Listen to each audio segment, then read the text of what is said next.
Hello' everyone, কি খবৰ? মই ৰিচা আকৌ আন এটা ভিডিঅ'লৈ আপোনালোকৰ আগত আগবঢ়ালোঁ। আৰু আজি মই গৈছোঁ ঘৰত, আৰু এইটো ঈদগাহৰ ৰাস্তাৰ সন্মুখত ঘৰ নাপাওঁতে, আৰু ইফালে আমাৰ গোটেই জালুকুটিবাসীয়ে শ্ৰদ্ধাঞ্জলি জ্ঞাপন কৰিছে আমাৰ জুবিন দাক। কি ক'ম, আৰু ইমানেই মনটো ভাল আছিলে যে বতৰেও যেন জুবিন দাৰ কাৰণে কান্দিছে, মানুহেতো কান্দিছে, গোটেই প্ৰকৃতিয়ে জুবিন দাৰ কাৰণে কান্দিছে। কি ক'ম, আমাৰ কাৰণে বহুত বহুত দুখৰ কথা। আমাৰ অসমৰ যে এটা সম্পদ নাইকিয়া হৈ গ'লগৈ, সেই কথাটো আমি চবেই অনুভৱ কৰিছোঁ। আৰু এতিয়া চাওকচোন, শুনকচোন।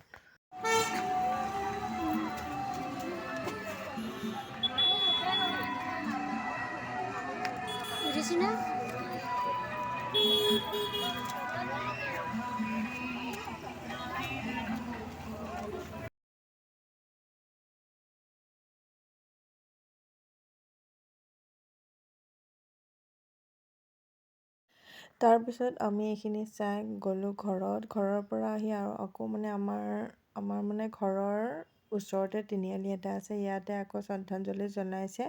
ভাবিলোঁ আমি ইয়াতো আহি অলপ জুবিন দাক শ্ৰদ্ধাঞ্জলি জনাওঁ।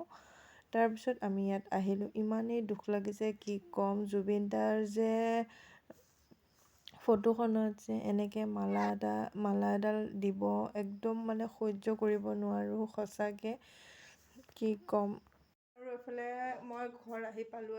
বাটটো ইমান বেয়া লাগিছে, কি ক'ম, আৰু বহুত বহুত বহুত বেয়া লাগিছে।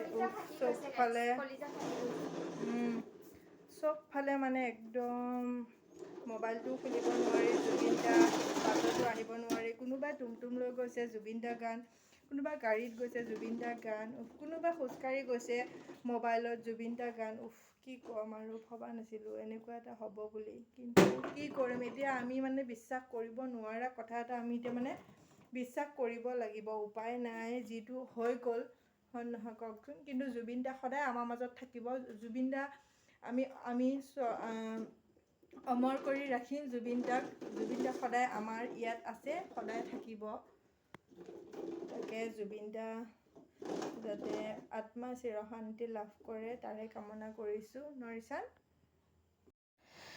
ভাবিলোঁ এতিয়া ভিডিঅ'টো সামৰি দিওঁ। কি ক'ম নাজানো, অলপ মই মেমৰি হিচাপে আজিৰ দিনটোত মই ভিডিঅ' কৰি ৰাখিলোঁ। তো আজিলৈ আহিছোঁ, বাই।